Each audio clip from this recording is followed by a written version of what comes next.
우리 다 같이 사도신앙하심으로써 우리의 신앙을 하나님께 고백하여 올리겠습니다. 전능하사 천지를 만드신 하나님 아버지를 내가 믿사오며 그 외아들 우리 주 예수 그리스도를 믿사오니 이는 성령으로 잉태하사 동정녀 마리아에게 나시고 본디오 빌라도에게 고난을 받으사 십자가에 못 박혀 죽으시고 장사한 지 사흘 만에 죽은 자 가운데서 다시 살아나시며 하늘에 오르사 전능하신 하나님 우편에 앉아 계시다가 저리로서 산 자와 죽은 자를 심판하러 오시리라. 성령을 믿사오며 거룩한 공회와 성도가 서로 교통하는 것과 죄를 사하여 주시는 것과 몸이 다시 사는 것과 영원히 사는 것을 믿사옵나이다. 아멘.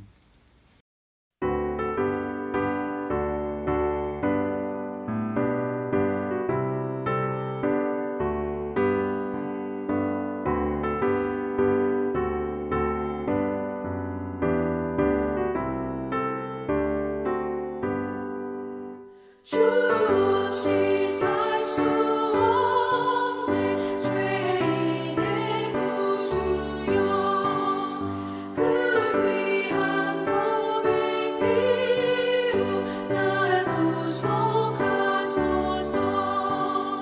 구주의 사랑으로 흘리신 보혈이 내 소망 나의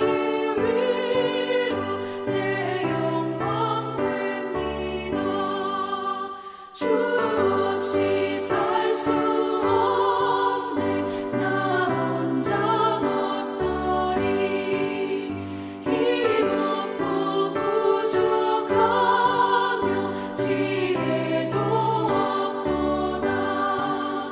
내 주는 나의 생명 또 나의 주님을 의지하여 지혜를 얻으리.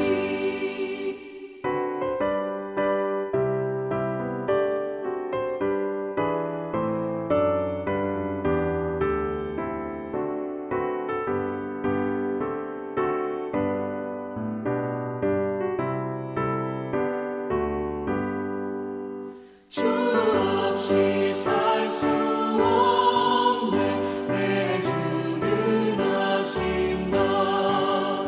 내 영의 깊은 간구 마음의 소원을 주밖에 나의 마음 위하여 주리요.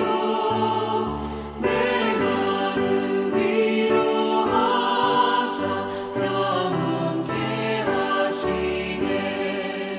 주 없이 살 수 없네 세월이 흐르고 이 깊은 고독 속에 내 생명 끝나도 사나운 풍랑일 때 날 지켜주시니 내 곁에 계신 주님 늘 힘이 됩니다. 아멘. 오늘 수요일 이 하루도 주님은 지금 가득한 복된 하루 되심을 축원드립니다. 어제 화요일에는 제가 이 매일 영상 묵상 녹화에 좀 문제가 있었습니다. 그래서 이 녹화를 어제 완성할 수가 없었어요. 그래서 사실 어제 화요일 나갔던 영상 묵상은 도덕과 인식, 그것은 사실은 지난달 5월 6일에 나갔던 영상 묵상이었습니다. 그래서 제가 본의 아니게 어제는 어쩔 수 없이 이 5월 달에 나갔던 영상 묵상을 한번 다시 재방송으로 내보낸 것을 여러분께 양해를 구합니다. 최강희 장군께서 금주의 묵상 일정표를 우리 교인들께 보내주셨습니다. 그런데 이번 주는 그래서 그 묵상의 주제가 하루씩 밀려나가도록 하겠습니다. 오늘의 묵상의 주제는 기독교는 쉬울까 어려울까? 여러분 한번 생각해 보시기 바랍니다. 우리가 신앙생활 하는 것이 쉽다고 느껴지십니까? 어렵다고 느껴지십니까? 적어도 이 시대 세상 가운데 믿는 사람으로 살아간다는 것이 쉽습니까? 어렵습니까? 예수님의 제자로서 이 땅 위에 살면서 예수님의 제자답게 살아나가는 것이 쉬울까요? 어려울까요? 여러분은 어떻게 생각하십니까? 먼저 결론부터 말씀을 드리면 답은 쉬울 수도 있고 어려울 수도 있습니다. 어떤 사람에게는 쉽습니다. 어떤 사람에게는 거의 불가능에 가까울 정도로 어렵습니다. 이것을 C.S. 루이스가 이 타이틀은 기독교는 쉬울까요? 어려울까? 이것이 이 질문을 던지는 것이 이 주제인데 처음에는 그것은 쉬울 수도 있고 어려울 수도 있습니다. 이렇게 시작합니다. 제가 그 부분을 읽어보도록 하겠습니다. 예수님께서는 우리 그리스도인의 삶을 아주 어려운 것으로 설명하실 때도 있었고 반대로 아주 쉬운 것으로 설명할 때도 있었습니다. 예수님께서 자기 십자가를 지라 라고 하십니다. 다르게 표현하면 그리스도인의 삶은 집단 수용소에서 죽도록 맞는 일과 비슷하다는 것입니다. 하필 예를 들어도 이분이 2차 대전 겪었던 분이거든요. 그래서 집단 수용소에서 이분이 영국 분인데 이 독일군의 포로가 되어서 그냥 죽도록 얻어맞는 그런 것과 비유를 했어요. 그래서 그리스도인의 삶은 집단 수용소에서 죽도록 맞는 일과 비슷합니다. 예수님이 십자가를 진다는 건 그렇게 어렵다는 거예요. 거의 불가능하다는 뜻입니다. 계속 읽어보겠습니다.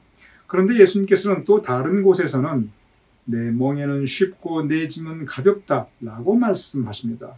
즉 아주 쉬운 것으로 말씀하고 계십니다. 이렇게 예수님께서는 예수님의 제자로서 살아가는 것이 어려울 수도 있고 쉬울 수도 있고 이 두 가지를 다 말씀하고 계십니다. 그리고 우리는 이 두 가지 경우가 다 참되다는 것을 알 수 있습니다. C.S. 루이스는 예수님께서 말씀하신 부분을 예로 듭니다. 예수님께서도 나를 따르라. 예수님의 제자로 살아가는 것. 거의 불가능할 정도로 어려울 수도 있고 반면에 쉽고 가볍다. 이 부분을 두 가지 가능성을 다 말씀하셨다는 것입니다. 그러면 우리가 여기서 일차적으로 우리가 가지게 되는 질문은 뭐냐면 나도 좀 신앙생활 좀 쉽게 했으면 이걸 이렇게 신앙생활 나도 좀 어렵게 하지 않고 싶은데 누가 신앙생활을 이렇게 고통스럽게 하고 싶겠어요? 그래서 C.S. 루이스는 그러면 이러한 상황 가운데 이런 기독교가 쉬울 수도 있고 어려울 수도 있고 이런 상황 가운데 어떻게 하면 우리가 쉽게 믿을 수 있는가 그 부분을 말씀하고 있습니다. 제가 읽어보겠습니다. 우리가 신앙생활하는 방식은 아주 어려우면서도 그러나 반대로 쉬울 수 있습니다. 예수님께서는 말씀하십니다. 나에게 전부를 다오고 나는 너의 시간이나 돈이나 일을 원치 않는다. 나는 너 전부를 원한다. 참 이 부분은 아예 예수님께 나의 전부를 모두 다 맡겨버리면 나의 전부를 다 드려버리면 그래서 나의 모든 것이 예수님 것이 되어버리면 그러면 신앙생활하기 아주 쉽다는 거예요. 이 C.S. 루이스의 이 말씀은 반은 맞고 반은 틀린 것 같습니다. 왜 반은 맞고 반은 틀리냐면 실제로 우리가 우리 인생을 전폭적으로 예수님께 맡겨버리면 그러면 얼마나 쉬워요. 그냥 어린아이와 엄마 의지에 살아가듯이 그렇게 살아가면 되죠. 그러니까 이 말은 맞는 말이에요. 그런데 이 땅에 살아가면서 우리 자신의 전체를, 우리의 자아를, 우리의 생각을 예수님께 다 의지하고 맡기고 내 것은 내려놓는다. 이것이 사실 쉬운 것은 또 아니거든요. 그런데 바로 이 부분을 C.S. 루이스가 곧바로 얘기합니다. 왜 우리가 우리 전부를 예수님께 못 내어드립니까? 그 부분을 제가 읽어보겠습니다. 엉겅퀴는 무화과 열매를 맺을 수가 없습니다. 만일 제가 풀씨만 뿌려진 밭이라면 절대로 밀을 생산할 수 없습니다. 풀을 깎아 짧게 할 수는 있겠지요. 그래도 저에게서 풀만 자랄 뿐 밀이 자랄 수는 없습니다. 밀을 생산하고 싶으면 흙편이 아니라 더 깊숙한 곳에서 변화가 일어나야 합니다. 그 밭이 완전히 갈아엎어져야, 그리고 새씨가 뿌려져야, 그래야 밀이 나오게 됩니다. 그렇기 때문에 그리스도인의 삶을 방해하는 진짜 문제는 매일 아침 우리가 눈을 뜨는 그 순간에 곧바로 찾아듭니다. 바로 그날 내가 하고 싶은 것, 내가 원하는 것들이 맹수처럼 나에게 달려들게 됩니다. 그래서 우리가 신앙 안에서 우리가 해야 될 일은 매일 아침 그러한 나의 생각과 나의 소망과 맹수처럼 달려드는 세상에 대한 욕심을 모조리 밀어내는 것입니다. 그래서 다른 음성에 귀를 기울이고, 여기서 다른 음성은 예수님의 음성입니다. 다른 관점에서 받아들이고, 이것은 영적인 관점이다. 좀 더 크고 강하고 고유한 생명, 즉 영원한 생명입니다. 이 생명이 흘러 들어오게 해야 합니다. 이 일은 날마다 계속되어야 합니다. 우리는 안달복달하면서 야단법석을 떠는 우리의 자아에서 물러서야 합니다. 우리 자아의 욕심이라고 하는 그 세찬 바람에서 벗어나야 합니다. 우리 자아의 많은 생각들이 아침에 눈 탁 뜨자마자 막 우리에게 다가온다는 거예요.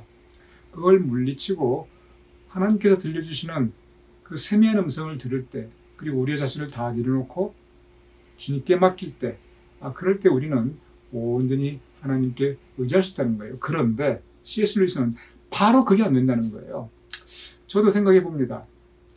이걸 과연 완전히 내려놓고 그렇게 전적으로 하나님께 의지하고 살아갈 수 있는 사람이 과연 얼마나 될까? 쉽지 않습니다. 그래서 기독교는 사실은 어려운 겁니다.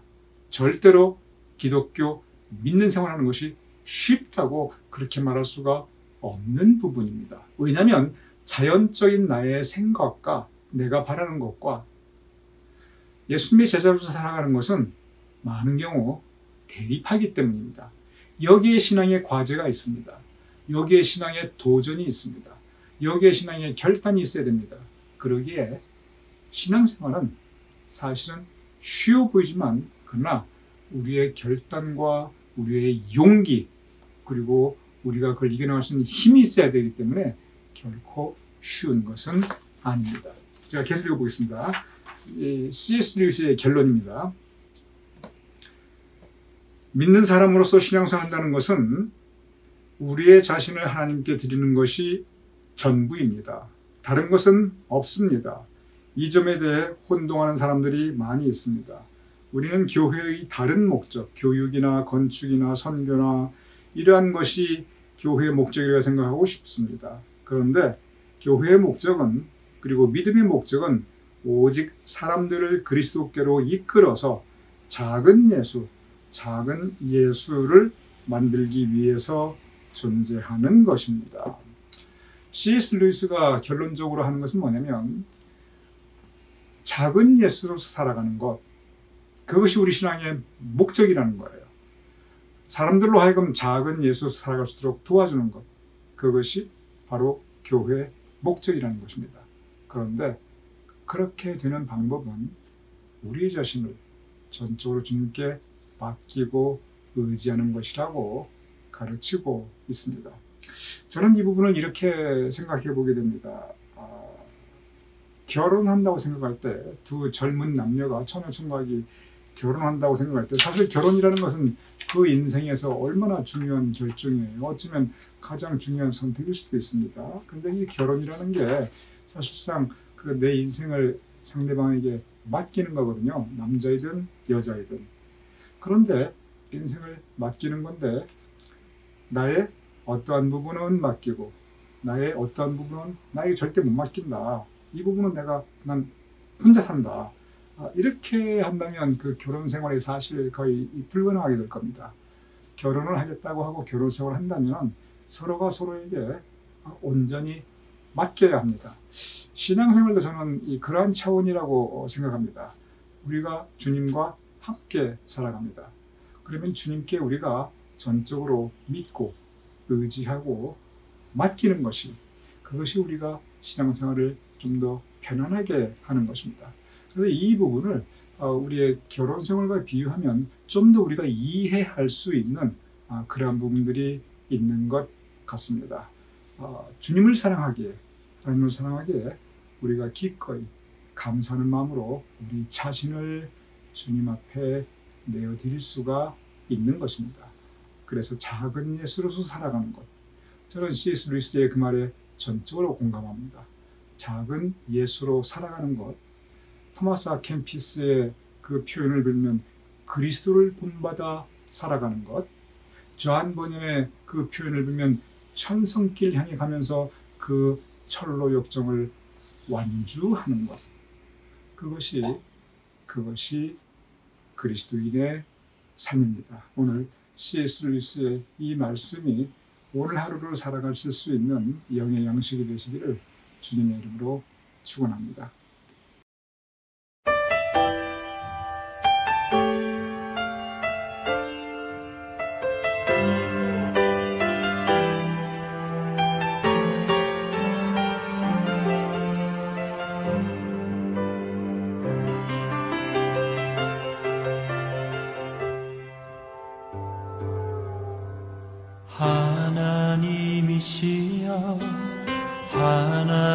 하나님이시여 주는 나의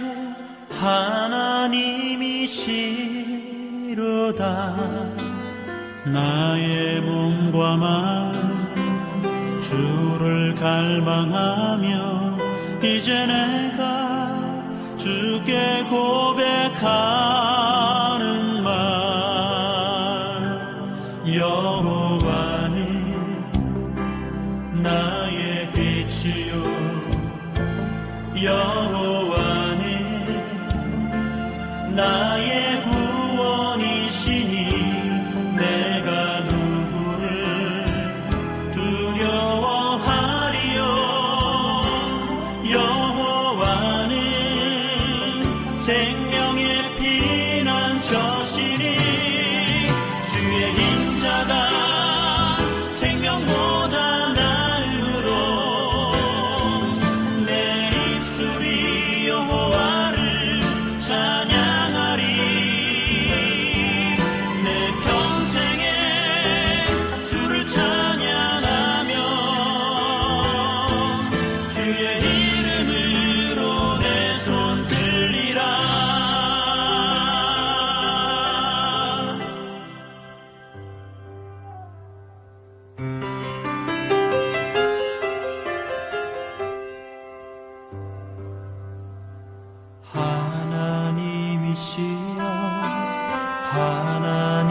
하나님이시여 주는 나의 하나님이시로다.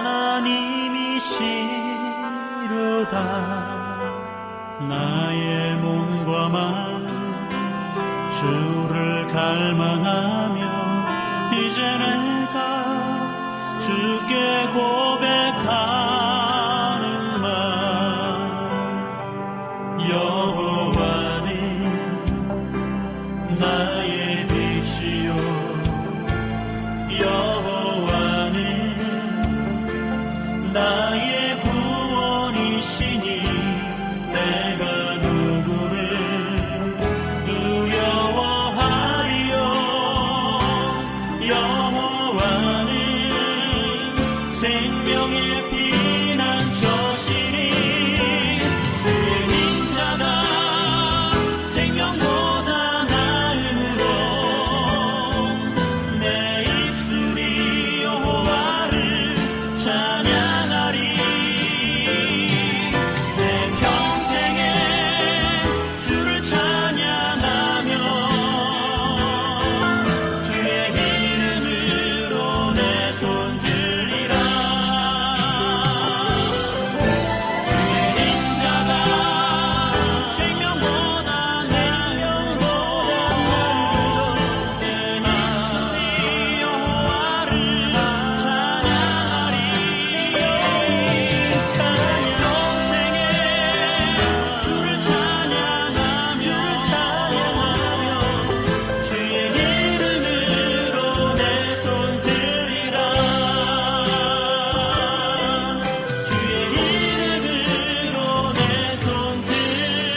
제가 기도하고 주기도문으로 오늘 묵상 마치겠습니다. 아버지 하나님, 진정으로 우리의 전부를 주님께 믿고 의지하고 맡길 수 있도록 도와주시옵소서. 우리 힘으로 안 되옵나이다. 그러하오니 성령님께서, 하나님의 영께서 우리를 감동감화 하시어서 매일매일 우리를 내려놓고 하나님의 음성을 듣고 주님을 닮아 사는 우리의 삶이 될 수 있도록 도와주시옵소서. 그래야 우리가 작은 예수로서 살아갈 수 있도록 주여 도와주시옵소서. 우리의 삶의 표본이 되시는 우리 주 예수 그리스도의 이름으로 기도드렸사옵나이다. 아멘. 우리 함께 주기도문 하시겠습니다. 하늘에 계신 우리 아버지시여, 이름이 거룩히 여김을 받으시오며 나라의 마옵시며 뜻이 현수에 이룬 것 같이 땅에서도 이루어지이다. 오늘 우리에게 일용할 양식을 주옵시고 우리가 우리에게 주신 대로 사하여 준 것 같이 우리 주를 사하여 주옵시고 우리를 시험에 들게 하지 마옵시고 다만 악에서 구하옵소서. 대개 나라와 권세와 영광이 아버지께 영원히 있사옵나이다. 아멘.